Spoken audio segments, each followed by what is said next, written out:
Riley Carter sits across from Judge Harlan Pierce, a man known for prosecuting crimes against nature with zealous fury. Every answer could hang him.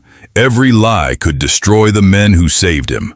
Morrison watches, smiling, certain this is the moment the Blake twins finally fall. Before we dive in, comment where in the world you're watching from and don't forget to click subscribe. The sun hammered down on the Broken Creek Ranch like a judgment. Dust hung thick in the air, coating everything in red gold, as Riley Carter dragged the last feed sack into the dim coolness of the barn. His shirt clung to his back, soaked through from 3 hours of hard labor under that merciless sky. He was new here, 3 weeks, and already he understood why the previous stable hand had left without notice. The work was brutal, the isolation suffocating. And the Blake twins, the men who owned this place, watched him with an intensity that made every moment feel like standing on the edge of a cliff. Riley dropped the sack and leaned against the rough wood of the stall, catching his breath. That was when he heard the boots. 2 sets, moving in perfect rhythm across the barn floor. Caleb Blake appeared first from the shadows, tall and lean with dark hair falling across eyes that never seemed to miss a thing. Behind him came his twin, Cole, broader in the shoulders, quieter, but with a presence that filled the space like gathering thunder. They did not speak. They simply stood there, blocking the light from the door, and Riley felt his pulse quicken for reasons that had nothing to do with the work. "Finished already?" Caleb's voice carried that lazy drawl that somehow made every word sound like a challenge. Riley straightened, meeting his gaze. "Done what you asked." "What we asked," Cole corrected softly from behind his brother. His voice was different, deeper, like stones settling at the bottom of a river. "But not what needs doing." The air in the barn shifted. Riley had felt this before, this strange electricity that crackled whenever the 3 of them occupied the same space. It was in the way Caleb's eyes tracked his movements, in the way Cole positioned himself, always just close enough to make Riley aware of his presence. "The tack needs cleaning," Caleb said, stepping closer, boots echoing on the barn floor. "Leather's been neglected." Riley nodded, turning toward the wall where saddles and bridles hung in neat rows. But before he could take 2 steps, Cole moved with surprising speed, cutting off his path with casual deliberation. His large frame blocked the light from the door, and suddenly Riley found himself backed against a rough wooden stall. "Not so fast," Cole murmured, his voice dropping to something low and dangerous. "You have been working yourself into the ground. When did you last take water?" Riley's back pressed against the weathered wood, heart hammering as both twins closed the distance. The barn suddenly felt half its size. They moved with the easy confidence of men who owned everything around them, including, it seemed, the very air Riley was struggling to breathe. "I am fine," Riley managed, but his voice came out rougher than intended, betraying exactly how their proximity affected him. Caleb laughed, low and knowing, stepping close enough that Riley could feel the heat radiating from his body. The scent of sage and leather surrounded him. "You are about to collapse, and you call that fine?"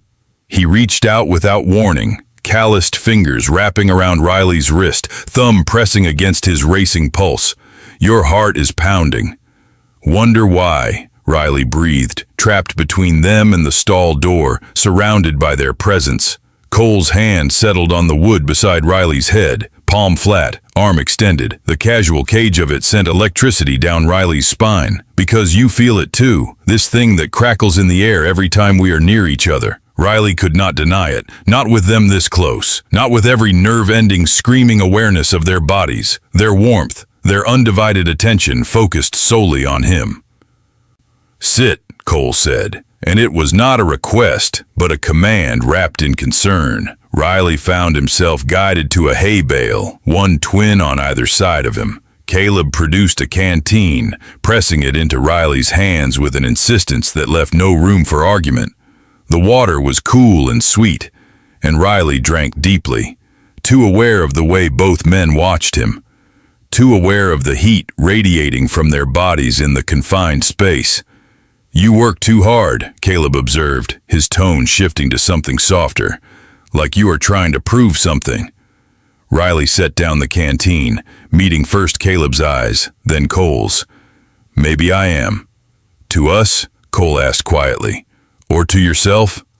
The question hung between them, heavy with meaning Riley could not quite name. He had come to Broken Creek running from something, from choices he had made, from desires he had not been allowed to speak aloud in the town where he grew up.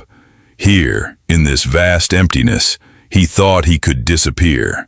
Instead, he had found himself seen in ways that terrified and exhilarated him in equal measure. Both, Riley admitted, the honesty surprising even himself. Caleb's expression softened. He reached out again, and this time his hand settled on Riley's shoulder, steady and warm. You don't have to prove anything. Not here. Cole shifted closer, his presence solid and reassuring. We see you, Riley. We have seen you from the first day. Riley's breath caught. The barn suddenly felt smaller, the air thicker. He could smell hay and leather and something else, something uniquely them, earth and sage and summer storms. I should get back to work, Riley said, but he did not move. Neither did they. The work can wait, Caleb said softly. This cannot. Riley looked between them, his heart hammering. This, Cole's hand found Riley's other shoulder, mirroring his brother's touch. This thing that has been building since you arrived, this tension that fills every room we share. We are not blind, Caleb added, his voice dropping lower, and we are not afraid. Riley felt something crack open inside his chest, some wall he had built years ago to protect himself from wanting things he could not have, from needing things the world said were wrong. I do not know what this is, Riley whispered. Neither do we, Cole admitted, but we want to find out. The confession hung in the dusty air between them, fragile and fierce. Outside, the ranch continued its daily rhythm, cattle lowed in distant pastures. The windmill creaked its eternal song, but inside the barn, time had stopped. Before Riley could respond, Caleb's hand shot out, gripping the front of Riley's shirt. The fabric was already weakened from hours of hard labor, and when Caleb pulled, it tore with a sharp, ripping sound that echoed through the barn. Riley gasped as cool air hit his exposed chest and shoulders. Cole moved behind him, his hands finding the torn edges and pulling them wider, the fabric giving way completely, until Riley stood bare from the waist up, heart hammering. "What are you doing?" Riley breathed, not protesting, just shocked by the sudden intensity. Caleb's eyes blazed as they traced the exposed skin, the bruises from hard work, the rope burn on Riley's neck from where he'd been caught in a lasso accident days before. "You hide too much," Caleb said roughly. "Hide your exhaustion, your pain, hide everything you're feeling." Cole's hand settled on Riley's bare shoulders from behind, warm and grounding. "We see you, Riley. Every scar, every mark, every piece you try to keep hidden." Riley's breath came faster, overwhelmed by their proximity, by the way they surrounded him, by the torn shirt hanging in tatters. "You cannot just rip my clothes off," he managed weakly. "We just did," Caleb said, voice low and certain. His thumb traced along Riley's collarbone, following the line of exposed skin. "And we will keep tearing down every wall you build until you understand you do not have to hide here." "You are trembling," Cole observed, his hands tightening on Riley's shoulders. "So are you," Riley replied, and it was true. Both twins held themselves with a tension that spoke of control barely maintained, of desire and care and desperate need all twisted together. Caleb laughed, shaky and honest. "Fair enough." The moment stretched.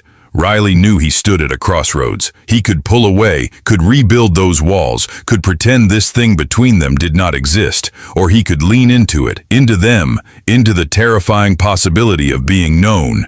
He chose. "I am scared," Riley said, the words raw and real. "So are we," Caleb admitted, his hand tightening on Riley's shoulder. Cole's thumb traced small circles against Riley's bare skin, a gesture of comfort and something more. Scared of wanting this, scared of what it means, scared of how much, Caleb finished. Riley looked down at the hay scattered across the barn floor, remembering the fence posts he'd been trying to set that morning, the holes he'd dug that still needed filling. His voice came quiet. There are so many holes in my life. Gaps where family should be, where belonging should be. Places that have been empty so long, I forgot they existed. Caleb's hand moved to cup Riley's face, tilting it up so their eyes met. Then let us fill 'em. Cole and I, we will take turns filling every hole in your heart, your past, everything you have been missing. We will take turns, Cole echoed from behind, his breath warm against Riley's neck, stirring the hair there. One teaching you to read the land, the other teaching you to read the sky. One showing you how to gentle a horse, the other showing you how to gentle yourself. We will fill every empty space until you understand you were never meant to be alone. The reinterpretation of those words, spoken with such tender intensity in the dusty barn, made Riley's eyes burn. They were not offering something crude, but something profound. Completion, belonging, home. The hay beneath them rustled as they shifted closer, stalks poking through fabric, the scent of dried grass and summer sun rising around them. This barn, this simple wooden structure, had become a sanctuary, a place where three lost souls had found each other amid the scattered hay and hanging leather, where honest words could be spoken without fear. Caleb's thumb brushed across Riley's cheekbone, tracing the path of a tear Riley had not realized had fallen. Stay with us, not just tonight, but always. Let us prove that love is not always conditional, that belonging does not have to be earned. Cole's arms wrapped around Riley's bare torso from behind, pulling him back against his chest. The hay compressed beneath their combined weight, and Riley let himself sink into their embrace, into the promise they were making. Riley felt tears prick at his eyes, not from sadness, but from the overwhelming relief of being understood, of not being alone in this confusion of desire and fear and desperate hope. "What do we do?" Riley asked, his voice breaking. "We take it slow," Cole said gently, guiding Riley down to sit on the scattered hay. The three of them sank into the golden stalks together, dust motes dancing in the shafts of sunlight that cut through the barn slats. "We figure it out together." Caleb settled beside Riley in the hay, his hand never leaving the back of Riley's neck. No rushing, no assumptions, just honesty. The hay pricked through Riley's torn shirt, scratched against his bare back, but he barely noticed. He was too focused on the way they surrounded him, the way the barn itself seemed to hold them in its ancient wooden embrace. This space, dusty and simple, had become sacred somehow, a place where masks could fall away. Riley looked at them both, these men who had somehow seen past every defense he had ever built, who looked at him not with judgment, but with the same confused yearning he felt burning in his own chest. The hay shifted beneath them as Cole moved closer. "Okay," Riley breathed, "together." The word settled over them like a benediction. They stayed there in the hay as afternoon light shifted across the barn floor, three bodies leaning into each other for support and warmth and the beginning of something that felt like salvation. Caleb's hand slid from Riley's shoulder to cup the back of his neck, a gesture that was protective and possessive and achingly tender all at once. Cole mirrored the movement on the other side, and Riley found himself anchored between them, held steady by their certainty when his own world felt like shifting sand. "We have all summer," Caleb murmured. "No need to rush." But even as he said it, Riley felt the pull between them, magnetic and undeniable. He leaned forward slightly, testing, and felt both men lean in to meet him. Their foreheads touched, 3 points forming a triangle of breath and heat and trembling possibility. Riley closed his eyes, overwhelmed by the intimacy of it. By the way, it felt both terrifyingly new and achingly familiar. "This is real," Cole whispered, as if confirming it for himself. "Yes," Riley agreed. "It is." They stayed like that as the afternoon light shifted, golden beams slanting through the barn slats, painting them in stripes of shadow and sun. Outside, the world continued unchanged, But inside that barn, 3 hearts beat in synchrony, finding a rhythm that belonged only to them. Eventually, they would have to move, would have to return to the work that waited, would have to navigate what came next in a world that might not understand. But for now, they simply held each other, 3 men who had found something precious in the loneliness of the frontier.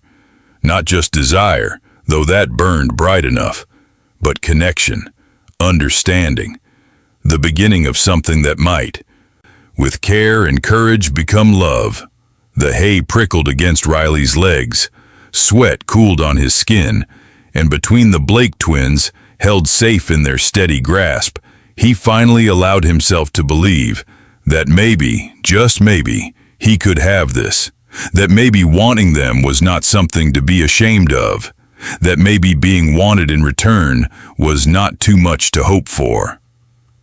The summer stretched ahead, long and full of possibility, and whatever came next, they would face it together. The barn settled into peaceful stillness, bearing witness to the beginning of something rare and precious.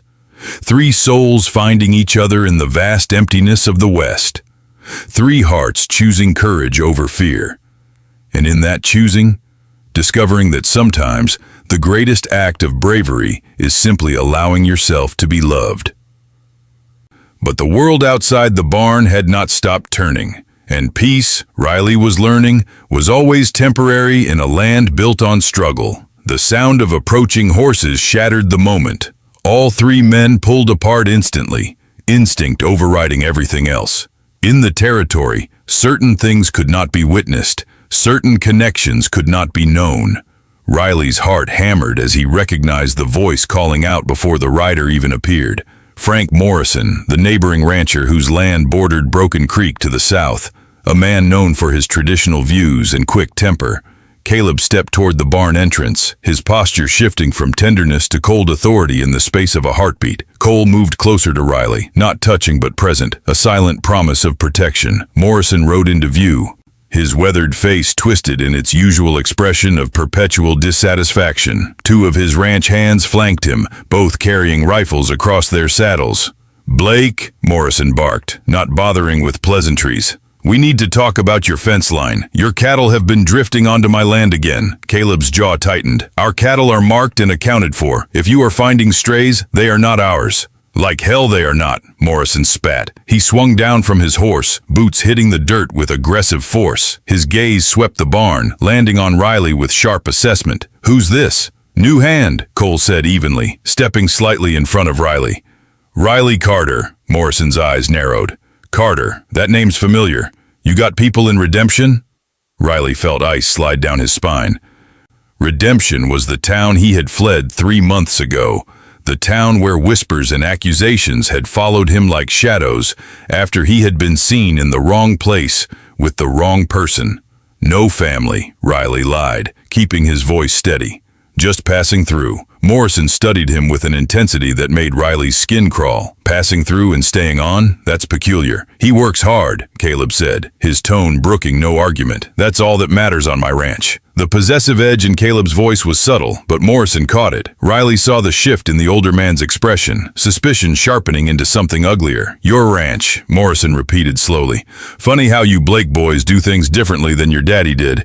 He knew how to run a proper operation. Knew the right way to handle men." The threat hung in the air, thinly veiled. Cole's hand drifted toward the revolver at his hip, a casual movement that fooled no one. "Our operation runs fine," Cole said quietly, but there was steel beneath the softness. "Better than fine, which is more than can be said for some spreads around here." Morrison's face flushed red. "You calling my ranch into question?" "I am calling your manners into question," Caleb interjected smoothly. "You ride onto my land making accusations without proof. You insult my judgment, and you interrogate my workers like you have some right to answers." For a long moment, Morrison simply stared. Then he spat into the dirt, a gesture of pure contempt. "This territory's changing. Not all of us like the direction it's headed."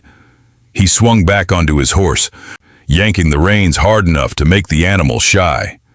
"You keep your business on your side of the fence line, Blake. All your business. Or we'll have a reckoning." The threat was clear. Morrison and his men rode off, leaving dust and tension in their wake. Riley found himself shaking, adrenaline flooding his system. Caleb turned to him immediately, concern replacing the cold mask he had worn for Morrison. "Are you all right?" Riley nodded, but his hands trembled. "He knows, or he suspects." "He suspects everyone of everything," Cole said grimly. "That is how men like Morrison maintain control, through fear and suspicion." "But he was right," Riley whispered. "I did leave Redemption because of rumors, because people were talking about me and another man. Because the preacher's son claimed I had tried to corrupt him when all I did was exist." The confession spilled out, raw and ragged. Riley had carried that shame for months, the weight of being blamed for wanting something he could not help. Caleb moved closer, his hand finding Riley's arm. "What happened in Redemption was not your fault." "Was it not?" Riley's voice broke. "I knew better than to look at him the way I did. Knew better than to let myself hope that maybe he felt the same. But I was careless, and people saw, and suddenly I was the devil corrupting their golden boy." Cole's expression darkened with anger, but not at Riley. "The devil is in the cruelty of people who punish others for being honest about who they are." "Honesty nearly got me killed," Riley said flatly. "His father and brothers came for me with ropes and righteous fury. I only escaped because the sheriff's wife took pity on me and hid me until I could run." The barn was silent, except for Riley's ragged breathing. He had never spoken these words aloud, had carried them like poison in his chest, convinced that speaking them would make them more real, more damning. But here, with Caleb's hand steady on his arm, and Cole's fierce protectiveness radiating like heat, the words did not feel like condemnation. They felt like release. "You are safe here," Caleb said firmly. "Morrison can suspect all he wants. He has no proof of anything, and he has no authority on this land." "But what if he makes trouble?" Riley asked. "What if he spreads rumors or brings others into it? I will not let you lose everything because of me." Cole stepped closer, his hand joining his brother's on Riley's other arm. "You are not a burden to be protected from. You are someone we care about, someone we want here." The simple declaration shattered something inside Riley. He had spent so long believing he was unworthy of care, of wanting, of any tenderness at all. And here were these two men, powerful and respected in their own right, choosing him anyway. "I do not understand why," Riley whispered. Caleb smiled, sad and knowing. "Because we recognize ourselves in you. Because we have spent our whole lives pretending to be what others expected while dying inside from the wanting." Cole nodded. "Our father never knew. Died believing his sons would marry, produce heirs, continue the Blake line in the proper way. We let him believe it because it was easier than breaking his heart. But he is gone now," Caleb continued, "and we are tired of pretending, tired of denying what we are, what we want." Riley looked between them, seeing the truth written in their faces. They were not so different from him after all, just better at hiding, better at maintaining the masks society demanded. "So what do we do?" Riley asked, the same question from before, but weighted differently now. Before, it had been about desire. Now, it was about survival. "We are careful," Cole said pragmatically. "We keep what is between us private. We do not give Morrison or anyone else ammunition to use against us. But we do not hide from each other," Caleb added. "Not here, on our own land. Here, we can be honest." Riley felt tears burn behind his eyes. The offer they were making was both generous and terrifying. A space to be himself, but only within carefully drawn boundaries. Freedom, but limited. Safety, but conditional. It was more than he had ever hoped for, and somehow not quite enough. The days that followed fell into a careful rhythm. Riley worked the ranch with a dedication that impressed even the other hands. He mended fences, broke horses, hauled water, and never complained. During the day, he was simply another worker, competent and quiet. But in the evenings, when the other ranch hands had ridden out to the bunkhouse or into town, Riley found himself drawn to the main house. To the twins who waited there with door left deliberately unlatched, they talked mostly. Long conversations over simple meals, sharing stories of their pasts, their dreams, their fears. Caleb spoke of his love for the land, how he could read weather in the sky and water in the earth. Cole revealed his passion for horses, his gentle touch with even the most stubborn animals. And Riley, slowly, let them see the parts of himself he had kept hidden. His love of reading, learned from a schoolteacher mother who had died when he was 12. His skill with woodworking, crafting small figures from scraps when no one was watching. His secret dream of someday having a place that was truly his own, where he could breathe without fear. One evening, 3 weeks after Morrison's visit, Cole brought out a battered guitar. The music he coaxed from its strings was haunting and beautiful, full of longing that needed no words. Riley sat on the porch steps, Caleb beside him, and felt something shift in his chest. This thing between them was deepening, becoming more than attraction, more than companionship. It was threading itself into the fabric of his daily existence, essential as water. Caleb seemed to feel it too. His hand found Riley's in the gathering darkness, fingers interlacing with a certainty that made Riley's breath catch. "I am falling," Caleb murmured, so quietly Riley almost missed it beneath the guitar's melody. "Falling where?" Riley asked, though he knew. "Into this, into you, into the terrifying possibility that maybe this is what I have been searching for all along."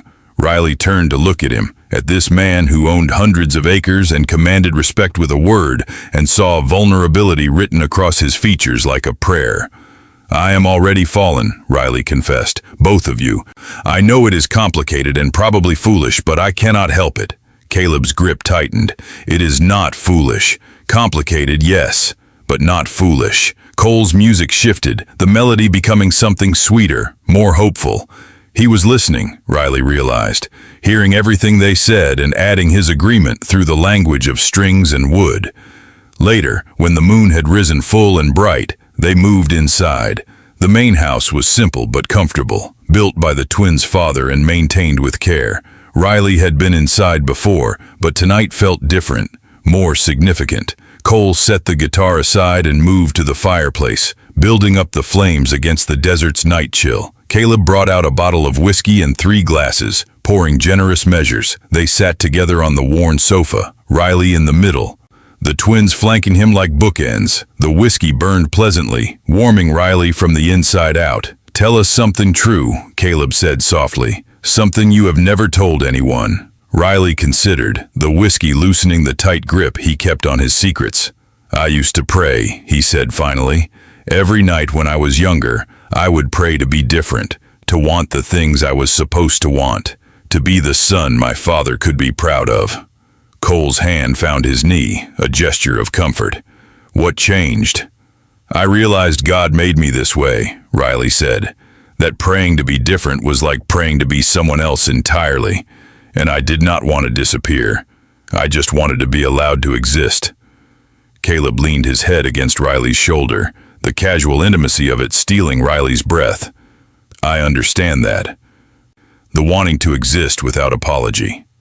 Our Father loved us," Cole said quietly. "But he loved the versions of us he imagined more than the reality.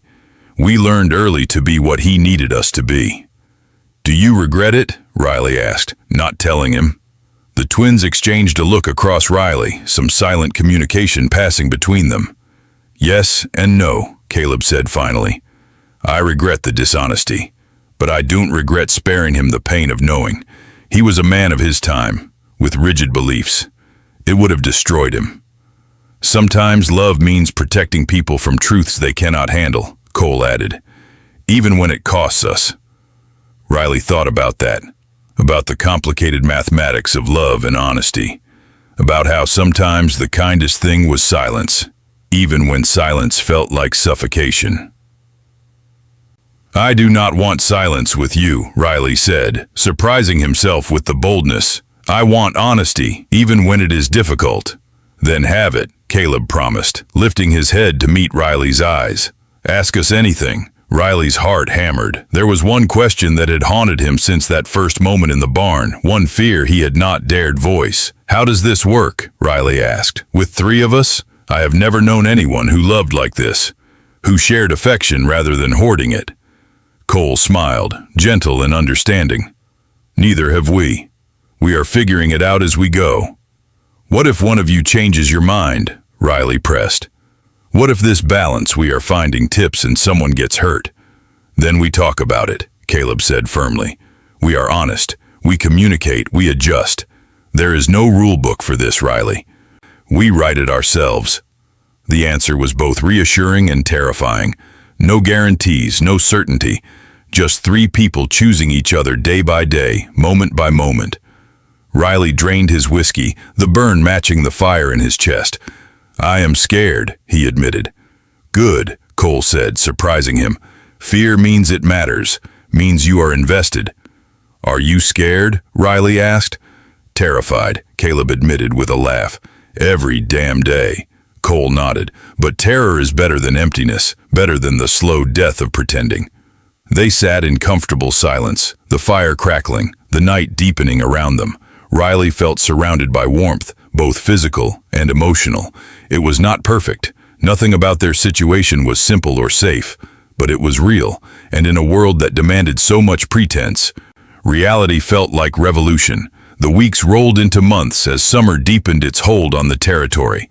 The work on Broken Creek was relentless, the heat oppressive, but Riley had never felt more alive.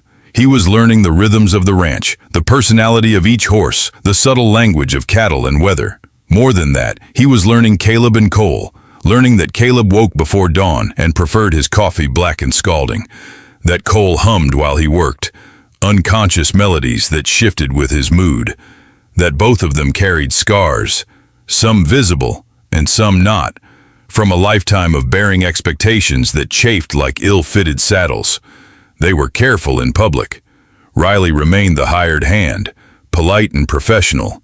The twins were employers, nothing more. But in stolen moments, in the barn after dark or the main house when they were certain of privacy, the masks came off. Riley learned the weight of Caleb's hand on the back of his neck, grounding and possessive. Learned the way Cole's quiet words could set his heart racing faster than any shout.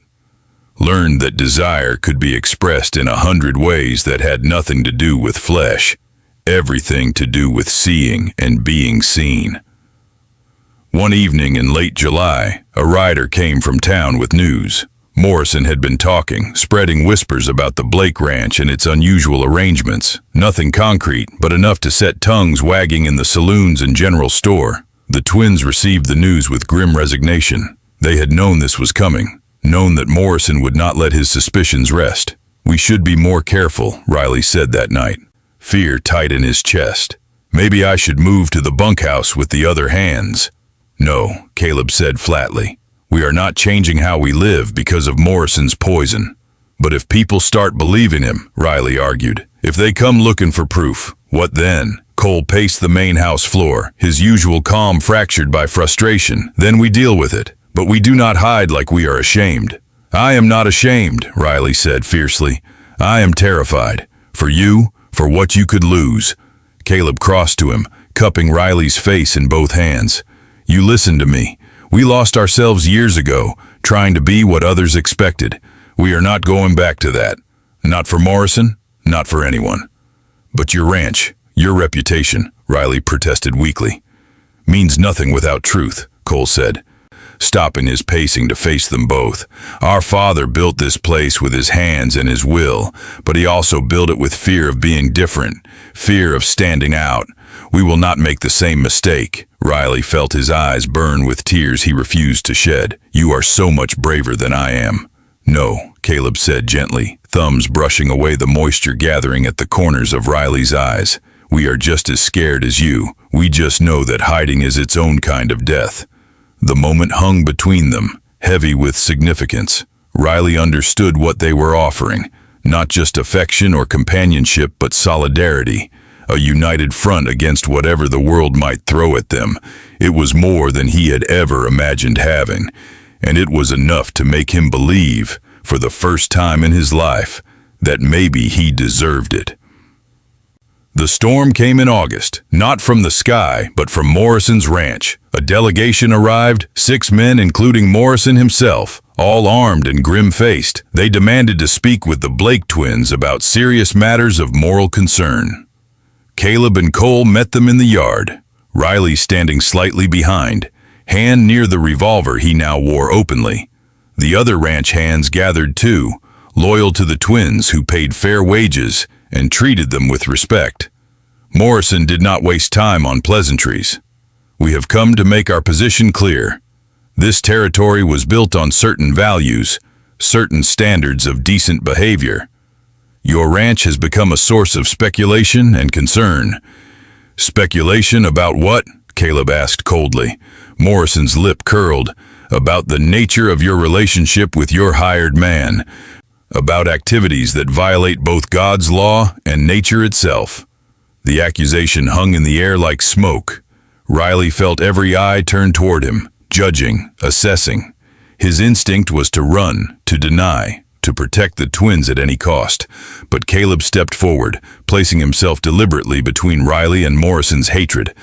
"What consenting men do on private property is no business of yours," Caleb said, his voice carrying across the yard with absolute authority.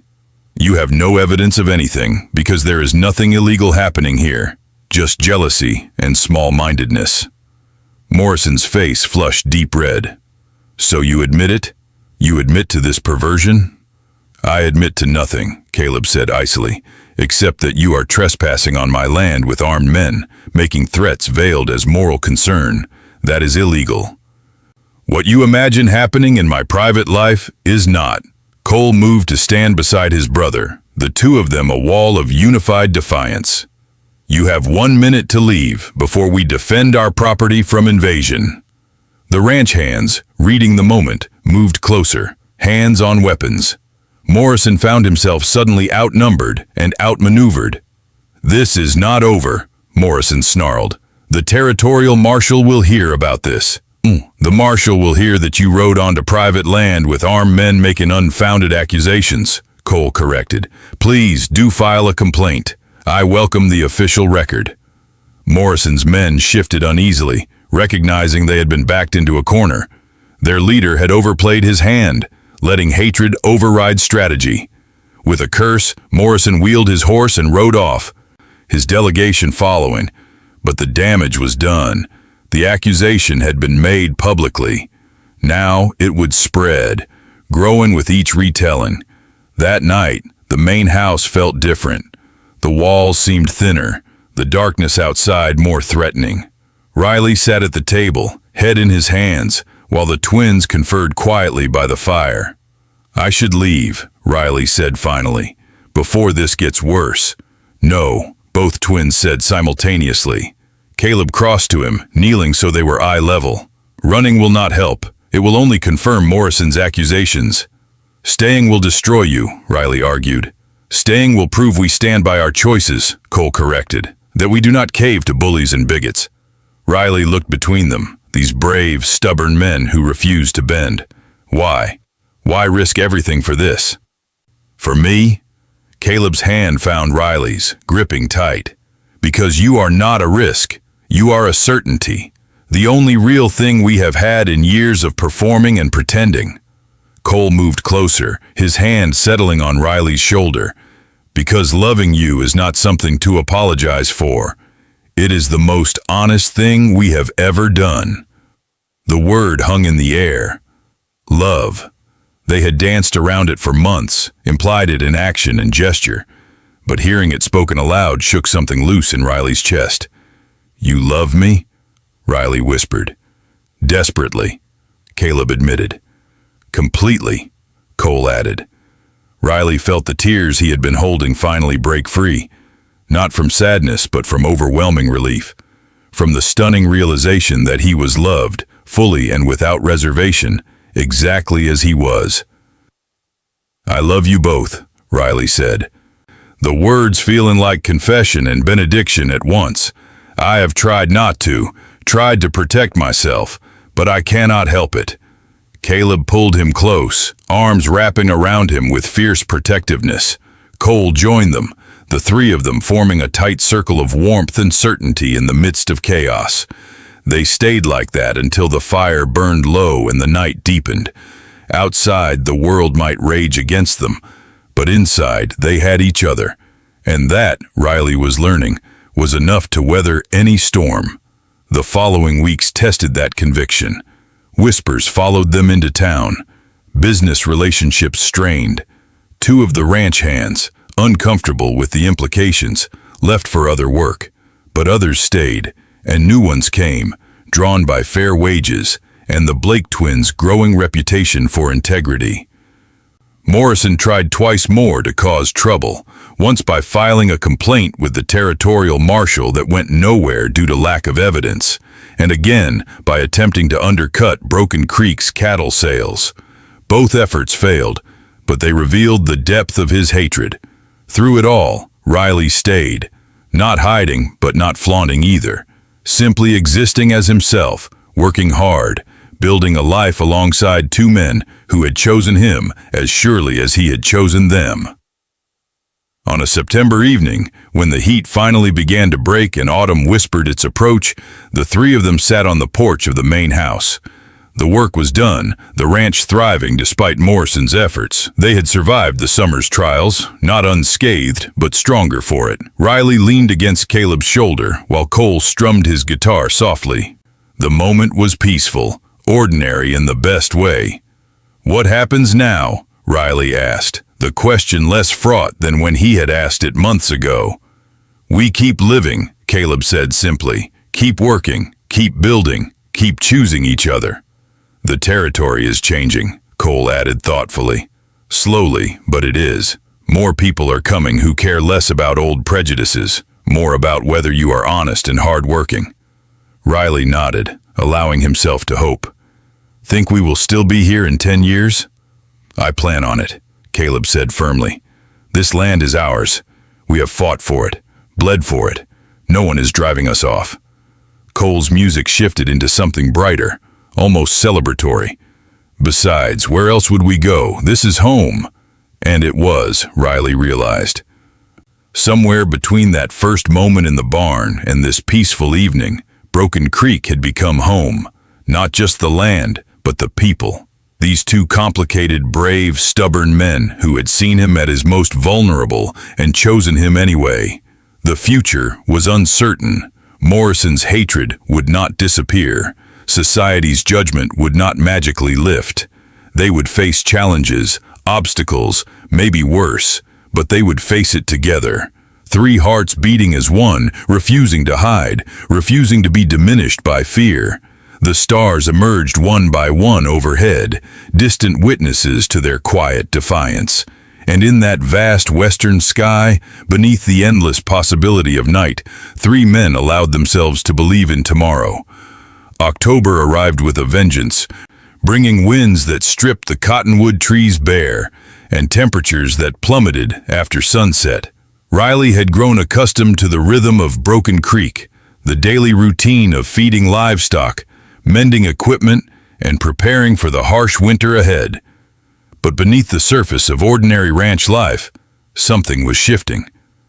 The twins had become more open, less careful about concealing their affection when they thought no one was watching. Caleb's hand would linger on Riley's shoulder during morning coffee.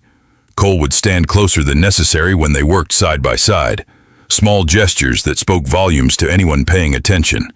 And people were paying attention. Not all of it hostile.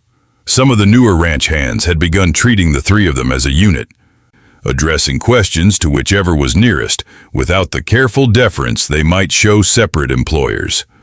Old Hank, the grizzled cook who had worked for the Blake family since the twins were children, started setting three places at the main house table without being asked. These small acceptances meant more than Riley could articulate. Each one was a quiet vote of confidence, a message that said your existence here is normal, expected, valued, but acceptance from their own people made Morrison's continued antagonism all the more dangerous.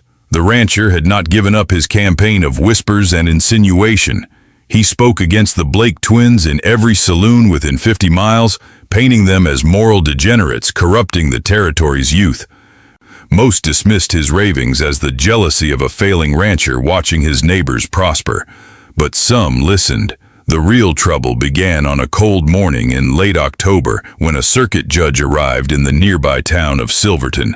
Judge Harlan Pierce was known throughout the territory as a man of rigid morality and strict interpretation of law. He had made his reputation by prosecuting so-called crimes against nature with zealous enthusiasm. Morrison wasted no time seeking an audience. News traveled fast in small territories. By noon, one of the Broken Creek hands who had been in town for supplies rode back with a warning. Morrison had filed a formal complaint with Judge Pierce, accusing the Blake twins of sodomy and corruption of morals. The judge had agreed to investigate. Riley felt his blood turn to ice when he heard the news. Sodomy was not just socially condemned, it was illegal. Men had been imprisoned, even hanged, for less substantial accusations than what Morrison was making. Caleb took the news with grim determination. He sent riders to their lawyer in the territorial capital, requesting immediate assistance. Cole began gathering documentation of Morrison's harassment, building a case for malicious prosecution. But Riley knew the truth. Evidence mattered less than prejudice.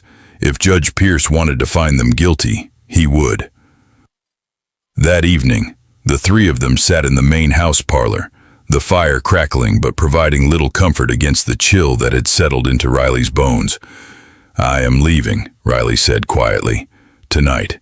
If I am gone, there is no case. No evidence of anything improper." "Absolutely not," Caleb said, his voice hard as granite. "It is the only way to protect you," Riley insisted, standing to pace the room. "Morrison has no proof of anything because there is nothing to prove. But if I stay, if the judge comes here and sees us together, sees how we look at each other, he will know, and he will destroy you." Cole stood as well, blocking Riley's path. "You think we will let you sacrifice yourself? Disappear into the night like what we have is something shameful?" "It is not about shame," Riley said desperately. "It is about survival. Your survival. This ranch, your legacy, everything your family built. I will not let that burn because of me." Caleb crossed to them, his face set in lines of stubborn resolve. "You are part of that legacy now, part of this family. We do not abandon family." "I am not family," Riley protested, even as his heart broke saying it. "I am a hired hand who complicated your lives beyond measure." "You are the man we love," Cole said firmly. "That makes you family in every way that matters." Riley felt tears sting his eyes. "Love is not enough. Not against the law, not against men like Pierce and Morrison." "Then what is?" Caleb asked, and the rawness in his voice stopped Riley cold. "What's enough, Riley? How much more do we have to prove that you belong here, with us?" The question hung in the air like smoke. Riley had no answer. He had spent his entire life learning that love was not enough, that wanting something did not make it possible, that sometimes the kindest thing was walking away before you destroyed what you cared about most.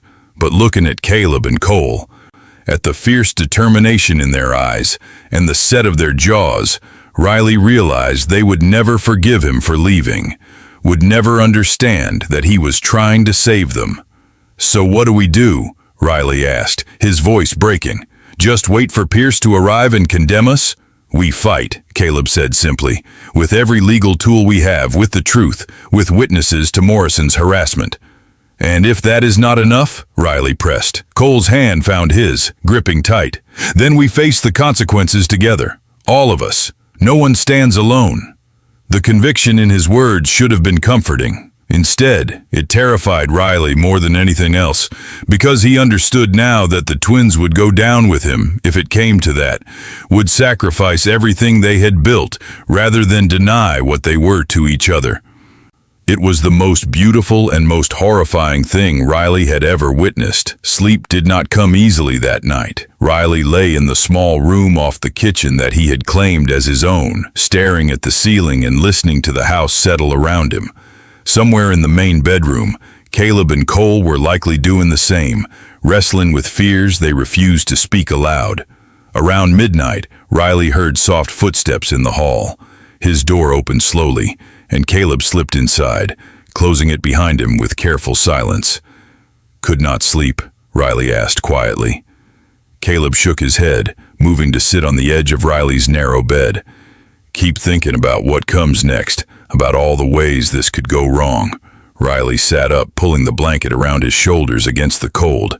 "Me too." They sat in silence for a moment, the darkness wrapping around them like a protective cloak. Finally, Caleb spoke, his voice barely above a whisper. "When I was 16, there was a ranch hand who worked for my father. Name was Thomas. He was 19, strong and kind and patient with a boy who followed him around like a lost puppy." Caleb paused, the memory clearly painful. "I did not understand what I felt for him at first. Just knew I wanted to be near him, wanted his attention and approval." Riley waited, sensing this was a story Caleb needed to tell. "One day, Thomas caught me watching him at the creek. He was washing after a long day, and I was hidden in the trees like some fool. He could have shamed me, could have told my father. Instead, he sat me down and explained what those feelings meant, that they were natural for some people, even if the world said otherwise." Caleb's voice grew rougher. "He told me I would have to choose, either hide who I was and find some measure of safety, or be honest and risk everything. Then he left, packed up that night and rode out, said it was too dangerous for both of us if he stayed." "You loved him," Riley said softly. "I thought I did," Caleb admitted. "Looking back, it was more worship than love, but he taught me something important, that this part of myself was not going away, not something I could pray or work or wish out of existence. It just was." Riley reached out, finding Caleb's hand in the darkness. "What happened to him?" "No idea. Last I heard he was working ranches up north. I hope he found someone, found happiness. He deserved it." Caleb squeezed Riley's hand. "But I learned from his leaving that running does not solve anything. It just leaves you alone in a different place." The message was clear. Caleb was not going to let Riley make the same choice Thomas had, was not going to let him disappear into the night, carrying the weight of protecting them. "I am so scared," Riley admitted, his voice cracking. "Scared of what Pierce will do, scared of losing you and Cole, scared of being the reason everything falls apart." Caleb shifted closer, and Riley felt himself being pulled into an embrace. "I know. So am I, but we face it together." They stayed like that until Riley's trembling eased, until his breathing steadied, until the terror in his chest settled into something manageable. When Caleb finally left, returning to his own room before the household woke, Riley felt marginally steadier. Not unafraid, but no longer alone in his fear. Judge Pierce arrived 3 days later with an entourage that included a court recorder, 2 deputies, and Morrison himself, looking smug and vindicated. They rode onto Broken Creek land like an invading army, all official bearing and righteous purpose. The twins met them in the yard, flanked by their lawyer, a sharp-eyed man named Marcus Webb, who had traveled from the capital at considerable expense. Riley stayed in the background with the other ranch hands, trying to appear unremarkable. Pierce was exactly what Riley had feared, tall and severe, with cold eyes that seemed to find sin in every shadow. He looked over the assembled group with obvious disdain before speaking. "Caleb and Cole Blake, I am here to investigate serious accusations made by your neighbor, Frank Morrison. Accusations of moral turpitude and illegal acts contrary to both territorial law and God's commandments." Webb stepped forward smoothly. "Your Honor, my clients deny these baseless accusations completely. Mr. Morrison has waged a campaign of harassment against the Blake Ranch for months, motivated by business jealousy and personal animosity. We have documented evidence of his attempts to sabotage their livestock sales and spread malicious gossip." Pierce waved a dismissive hand. "Evidence will be heard in due course. First, I wish to inspect the premises and interview the inhabitants of this ranch." It was not a request. Over the next hours, Pierce and his deputies examined every building, every room, looking for evidence of depravity. They questioned the ranch hands one by one. asking leading questions designed to elicit damning answers. But the hands were loyal. They spoke of hard work, fair wages, and employers who treated them with respect. When asked about the relationship between the twins and Riley Carter, they professed ignorance or indifference. What men did in their private time was their own business, they said. Old Hank the cook was particularly effective, playing up his role as the family retainer who had known the Blake boys since birth. "They are good men," he told Pierce firmly. "Their father raised them right, taught them the value of honest work and fair dealing. Whatever Morrison is selling, it is manure." By evening, Pierce had found nothing concrete, no evidence of illegal activity, no witnesses willing to testify against the twins. He looked frustrated and angry, like a man who had expected an easy conviction and found instead a stone wall of solidarity. Morrison was livid. "You are not looking hard enough," he snarled at the judge. "Everyone knows what is happening here. Just look at how they act together, how that Carter boy follows them around like a trained dog." "Accusations require evidence, Mr. Morrison," Webb interjected smoothly. "Suspicion and gossip are not grounds for prosecution." Pierce glared at the lawyer. "I will determine what constitutes grounds for prosecution." But even as he said it, Riley could see the calculation in the judge's eyes. Pierce was a political creature, and bringing charges without solid evidence would make him look foolish. It might even backfire, turning him into the villain rather than Morrison's champion. Still, he was not ready to give up.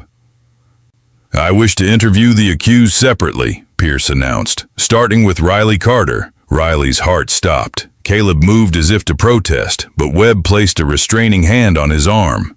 They had prepared for this possibility. Webb had coached Riley on how to answer, what to reveal, and what to keep close.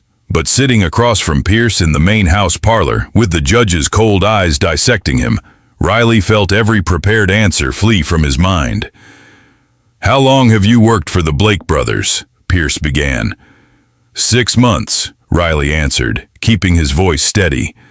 "And in that time, what has been the nature of your relationship with them?" "Professional. They are my employers." Pierce leaned forward. "Nothing more? No unusual closeness? No inappropriate familiarity?" Riley met his gaze. "They treat me the same as any other hand. Fair wages, clear expectations. But you do not live in the bunkhouse with the other hands," Pierce noted, consulting his papers. "You have a room in the main house. Why is that?" "Convenience," Riley lied. "I help with household tasks in addition to ranch work. Made sense to be closer." The questioning continued, Pierce probing for cracks in Riley's story, looking for any admission that could be twisted into evidence. Riley answered carefully, revealing nothing, even as sweat gathered at the small of his back. Finally, Pierce sat back, clearly dissatisfied. "You understand that lying to a territorial judge is a crime in itself?" "I understand," Riley said, "which is why I am telling the truth." The judge dismissed him with a wave, and Riley left on shaking legs. Webb caught his eye in the hallway, giving a slight nod of approval. Riley had held up under the interrogation, but the night was far from over. Pierce interviewed Caleb next, then Cole, asking the same questions, looking for inconsistencies. The twins stuck to their story. They were employers, nothing more. Any affection they showed Riley was the same they would show any loyal worker. Morrison watched it all with increasing rage. He had been so certain this would be his moment of vindication, the day he finally brought down the arrogant Blake twins. Instead, he was watching his case crumble. When the interviews concluded, Pierce stood in the yard, looking around at the well-maintained buildings, the healthy livestock, the clear evidence of a prosperous operation. Whatever he had expected to find, it was not this orderly, successful ranch. "I find no evidence of criminal activity at this time," Pierce said finally, the words clearly costing him. "However, this investigation remains open. If new evidence comes to light, I will return," Morrison exploded. "This is a farce. You can see what they are, how they live. You are letting your squeamishness blind you to moral corruption." Pierce turned on him coldly. "I am letting the law guide me, Mr. Morrison, something you might consider before making accusations you cannot prove." With that, the judge and his entourage departed, leaving Morrison sputtering in the yard. The rancher turned his fury on the twins. "This is not over," he hissed. "I will find proof. I will see you driven from this territory in shame." "You are welcome to try," Caleb said calmly. "But you might want to consider that your obsession with our private lives is becoming the scandal, not anything we've done." Morrison left in a cloud of dust and impotent rage. When he was gone, the ranch hands let out a collective breath. They had survived. For now. That night, Webb sat with the twins, and Riley, his expression grave despite their victory. "You need to understand, this is not finished. Pierce did not find evidence today, but Morrison will not stop looking. You need to be more careful than ever." "We have been careful," Cole said. Webb shook his head. "Not careful enough. The ranch hands are loyal, but loyalty has limits. One disgruntled worker, one person Morrison manages to bribe or threaten, and this whole house of cards collapses." "So what are you saying?" Caleb asked. "That we should live in fear? Deny what we are?" "I am saying you should be strategic," Webb replied. "Riley should move to the bunkhouse. Public displays of affection, however minor, should stop completely. You need to present an image beyond reproach." Riley felt his chest constrict. The lawyer was right, pragmatically speaking. But the thought of losing even the small freedoms they had carved out felt like suffocation. "We will consider it," Cole said diplomatically. But after Webb retired for the night, the three of them sat in heavy silence. They all knew what being strategic meant. It meant going back to hiding, to pretending, to the slow death of authenticity they had worked so hard to escape. "I will move to the bunkhouse tomorrow," Riley said quietly. "No," both twins said in unison. "We cannot give them everything," Caleb added. "Cannot let them dictate how we live on our own land. But we do have to be smarter," Cole conceded reluctantly. "More careful about when and where." It was a compromise that satisfied no one, but it was also realistic. They had won this battle, but the war was far from over. The weeks following Pierce's visit were tense. Riley did move to the bunkhouse, partly to appease Webb's advice and partly to reduce the target on the twins' backs. But the separation was agony. What had become natural and essential now felt forbidden and dangerous. They stole moments when they could. Brief conversations in the barn when no one else was near. Past glances across the yard that spoke volumes. Once, on a supply run to town when it was just the three of them, they stopped by a remote creek and allowed themselves an hour of honesty. Just sitting together, hands intertwined, words flowing freely. But those moments were rare and precious, making their scarcity all the more painful. Riley threw himself into work with renewed intensity, as if physical exhaustion could dull the ache of forced separation. He worked from before dawn until after dark, taking on every difficult task without complaint. The other hands noticed, some with sympathy, understanding the unspoken reason for his desperation.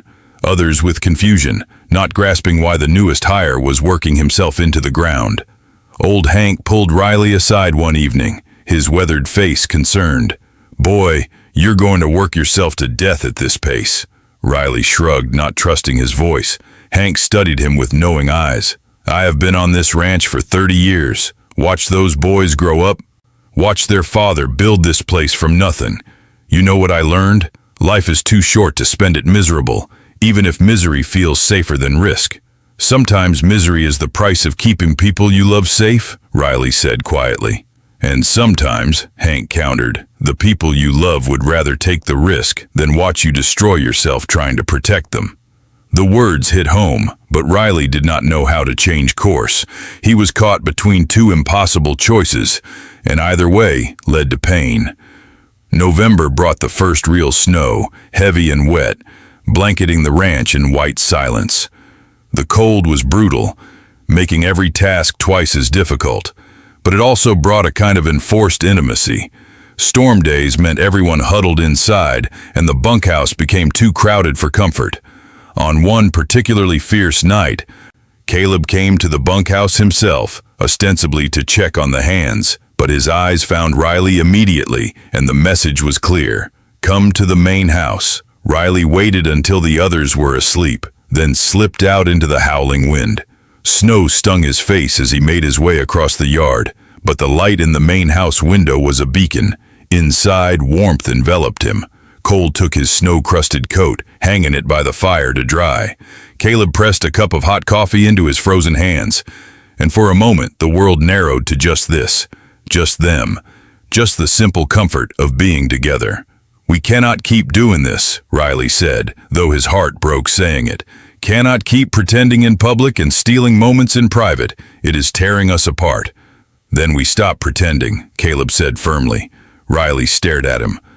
"What?" Cole sat beside Riley on the sofa, his expression resolute. "We have been thinking. Morrison is not going to stop. Pierce is not going to forget. We can hide and scheme and carefully manage every interaction, or we can live honestly and deal with the consequences." "The consequences could destroy you," Riley protested. "Hiding is destroying us," Caleb countered. "Slowly, from the inside out. I would rather face external enemies than internal erosion." Riley felt tears burn behind his eyes. "You do not know what you are saying. You have not lived as I have, always looking over your shoulder, always one accusation away from violence." "Then teach us," Cole said gently. "Show us how to live with that fear, because we are not going back to how things were before you arrived." The declaration hung in the air, bold and terrifying. Riley wanted to argue, to point out all the logical reasons why this was foolish, but looking at their faces, seeing the determination mixed with love, he realized arguing was pointless. They had made their choice. Now Riley had to make his. "If we do this," Riley said slowly, "if we stop hiding, we do it smart. We build alliances, make ourselves indispensable to the community, create a network of people who value us more than they fear what we are." Caleb smiled. "Now you are thinking strategically." Over the next months, that became their mission. The twins opened their ranch to neighbors who needed help, offering assistance with no strings attached. When a widow's barn burned down, Broken Creek hands rebuilt it. When a drought threatened a smaller rancher's herd, the Blakes shared their water rights. Slowly, carefully, they wove themselves into the fabric of the community, not as objects of scandal, but as reliable, generous neighbors, people who could be counted on in crisis. Riley participated in all of it, no longer hiding in the bunkhouse, but working openly alongside the twins. If people noticed the easy familiarity between them, most chose to ignore it in favor of gratitude for help received. Morrison watched their campaign with increasing frustration. Every act of generosity undermined his accusations, making him look petty and vindictive by comparison. His own ranch, mismanaged and struggling, stood in stark contrast to Broken Creek's prosperity. By spring, the social landscape had shifted. The twins were respected, even admired. Morrison was increasingly isolated, his obsession with their private lives seen as unseemly and strange. But the final turning point came in April, when a late spring storm caught a group of travelers on the open prairie. Among them was Judge Harlan Pierce, returning from a circuit court session in a distant town. The storm was brutal, one of those freak blizzards that could kill in minutes. The travelers, unprepared for such weather, faced freezing to death on the open plain. Caleb spotted them from the north pasture, huddled against the wind with failing horses. He did not hesitate, did not stop to consider the irony. He simply spurred his horse forward, Cole and Riley right behind him. They brought the travelers to Broken Creek, getting them inside before frostbite could set in. Hot coffee, warm blankets, medical attention for the worst affected. Among them, Judge Pierce, his proud demeanor shattered by near-death experience. For 3 days, the storm raged, trapping everyone at the ranch. Pierce had no choice but to accept the Blake twins' hospitality, to see how they ran their operation, how they treated their people. He watched Riley move through the house with easy familiarity, watched the unconscious way Caleb's hand would settle on Riley's shoulder, watched Cole's eyes track Riley's movements with tender attention. But he also watched how the ranch hands respected all three of them, how old Hank joked with them like family, how seamlessly they worked together. On the third night, as the storm finally began to ease, Pierce asked to speak with Caleb privately. They sat in the study, whiskey between them, the judge looking older and more human than he had during his official investigation. "I came here ready to condemn you," Pierce said quietly. "Came with Morrison's words in my ears about moral degeneracy and corruption." Caleb said nothing, waiting. Pierce continued, staring into his glass. "My youngest brother was like you, different, in ways the world did not accept. He tried to hide it, tried to change himself, tried everything to be what our family expected." The judge's voice cracked. "He hung himself from a barn rafter when he was 23, left a note saying he could not live a lie anymore but could not face the truth either." The confession settled between them, heavy with old grief. "I am sorry," Caleb said, meaning it. "I have spent 20 years prosecuting men like him," Pierce said. "Told myself I was upholding morality, protecting society, but watching you these past days, seeing how you run this ranch with integrity, how your people respect you, how you saved my life without hesitation, despite how I treated you." He shook his head. "I realize I have been punishing my brother's memory, not protecting anyone." Caleb remained silent, sensing the judge was not finished. "I cannot change territorial law," Pierce said, "but I can choose how I enforce it, and I am choosing to close your case permanently. No evidence of criminal activity, no grounds for prosecution. Morrison will be informed that continued harassment will result in charges against him." Relief flooded through Caleb, so intense it was almost painful. "Thank you." Pierce met his eyes. "Do not thank me. I am just finally doing what I should have done for my brother, choosing compassion over cruelty." When the storm cleared and the travelers departed, they left behind a changed dynamic. Word spread that Judge Pierce had personally exonerated the Blake Ranch, had praised their character and hospitality. Morrison's accusations, already losing credibility, became social poison. People avoided him, ashamed to be associated with his vindictive campaign. By summer, Morrison's ranch was failing completely. The bank foreclosed, and he left the territory in disgrace, still muttering about injustice and corruption, but with no one left to listen. The Blake twins bought his land at auction, not out of revenge but practicality. The water rights Morrison had controlled were essential for their growing operation. They hired his former hands, offering fair wages and fresh starts. And through it all, Riley stood beside them, no longer hiding, no longer pretending to be less than he was. The ranch hands knew, the neighbors knew. The whole territory knew, and while some disapproved, most simply accepted it as one more oddity of frontier life. On a warm evening in August, exactly 1 year after Judge Pierce's investigation, the three of them sat on the porch of the main house.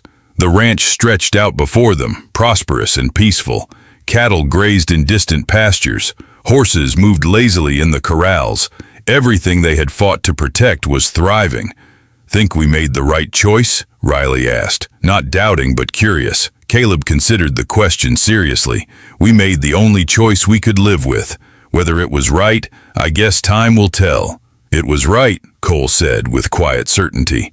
"Because we are still here, still together, still honest about who we are." Riley nodded, leaning back in his chair. The future was still uncertain.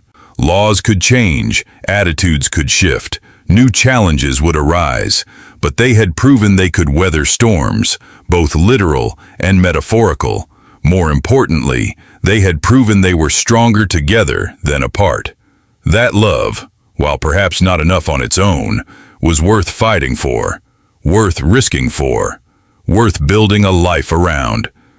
As the sun set over Broken Creek Ranch, painting the sky in shades of gold and crimson, three men allowed themselves to simply exist, not in defiance of the world, not in hiding from it, but in honest acknowledgement of what they were to each other. Family, partners, home. Old Hank stepped onto the porch, setting down a tray with fresh coffee and the pie he had been perfecting for 40 years. He looked at the three of them, smiled knowingly, and shook his head. "You boys planning to sit out here all night philosophizing, or are you going to eat this pie before it gets cold?" The moment of weighty reflection broke into laughter. They pulled chairs up to the small porch table, sharing pie and coffee as the stars emerged one by one overhead. "Hank," Caleb said around a mouthful of apple and cinnamon, "you make the best pie in 3 territories." "Damn right I do," Hank agreed, settling into his own chair with a satisfied grunt. "Learned from your grandmother, God rest her soul. She always said food tastes better when shared with people you love." The word hung in the air, casual and profound. Love, no longer whispered in secret but acknowledged in the open, as natural as breathing. Riley felt something in his chest ease, some last knot of tension finally unraveling. For the first time in his life, he was not waiting for the other boot to drop, not anticipating the moment when happiness would be snatched away. This was real. This was his. This was home. The conversation drifted to ranch business, plans for the coming year, debates about which pastures needed rotating, and whether they should invest in new breeding stock. Ordinary concerns of ordinary ranchers building an ordinary life. Except there was nothing ordinary about it.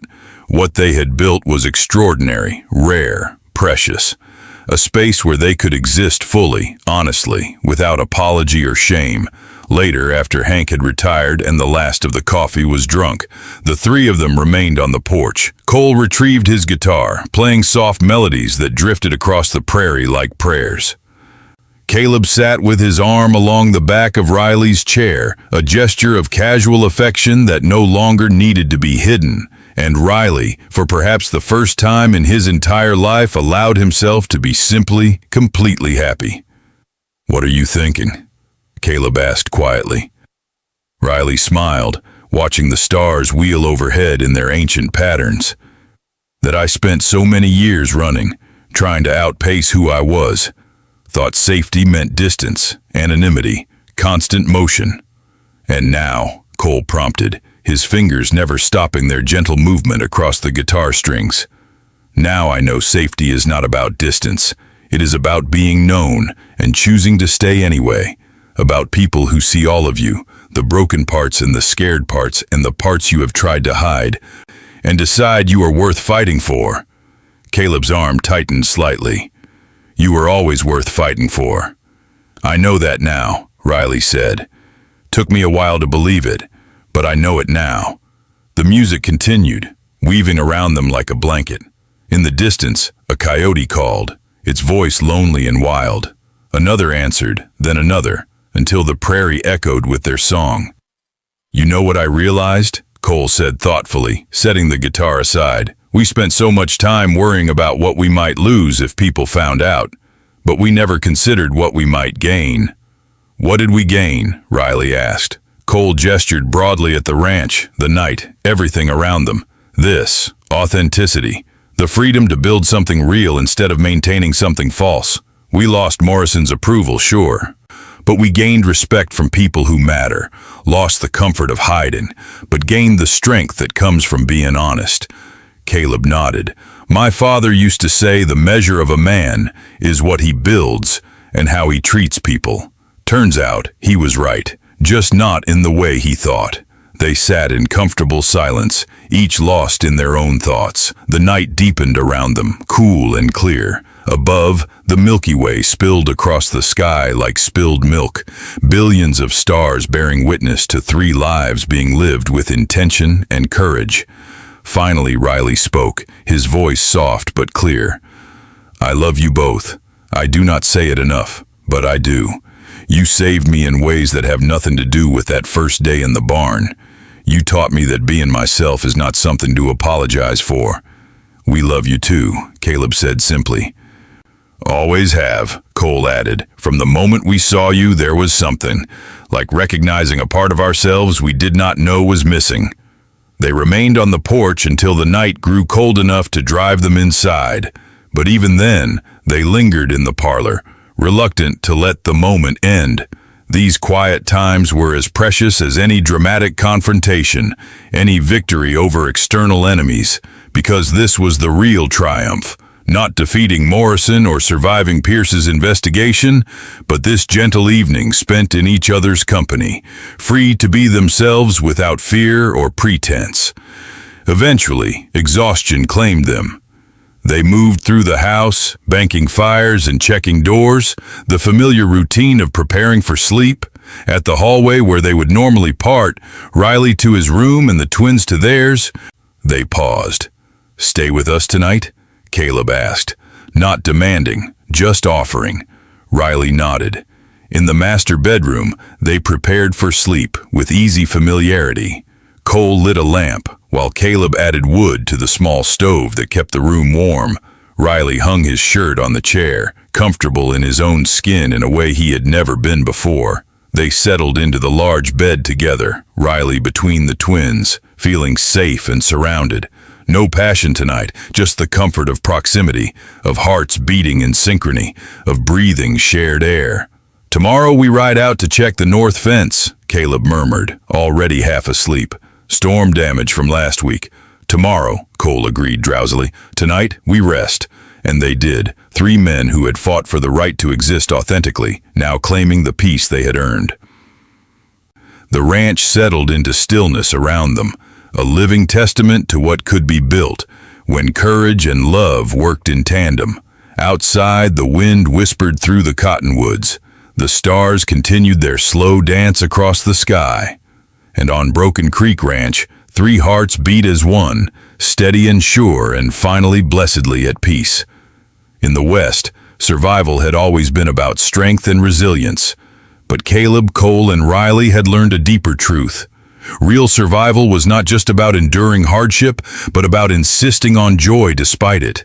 About building lives worth living, not just lives worth defending. They had faced fear and prejudice, confronted their own doubts and society's judgment, and they had won, not through violence or deception, but through the simple, radical act of choosing honesty over hiding. Their story would not be recorded in history books or celebrated in songs, but it mattered nonetheless. To them, to the people whose lives they touched, to anyone who ever felt like they had to choose between authenticity and safety, they proved it was possible to choose both. Difficult, yes. Dangerous sometimes, but possible. And that possibility, that hope, was perhaps the greatest legacy they could leave. As Riley drifted toward sleep, held safe between 2 men who loved him without reservation, he thought about the boy he had been. The terrified young man fleeing redemption with nothing but shame and fear. That boy could never have imagined this moment, this peace, this home. But he had been brave enough to keep moving forward anyway. Brave enough to cut a rope, to stay when leaving seemed safer, to trust when trust felt impossible. And that bravery had led him here, to this bed, this room, this life, to love freely given and freely received, to a future no longer defined by fear, but by possibility. The last thought Riley had before sleep claimed him was simple and profound. I am home, finally, completely, irrevocably home. And in the morning, when sunlight streamed through the window and a new day called them back to work and life and all the challenges ahead, they would face it together. 3 men who had chosen courage over comfort, honesty over hiding, love over fear. 3 souls who had found each other in the vastness of the West and decided, against all odds and all advice, to build something lasting. They had won their battles, not all of them, but enough. And in the quiet moments between struggles, they had found what warriors rarely do: true peace, genuine rest, the profound comfort of being known and loved anyway. That was their victory. That was their legacy. That was their truth. And it was enough.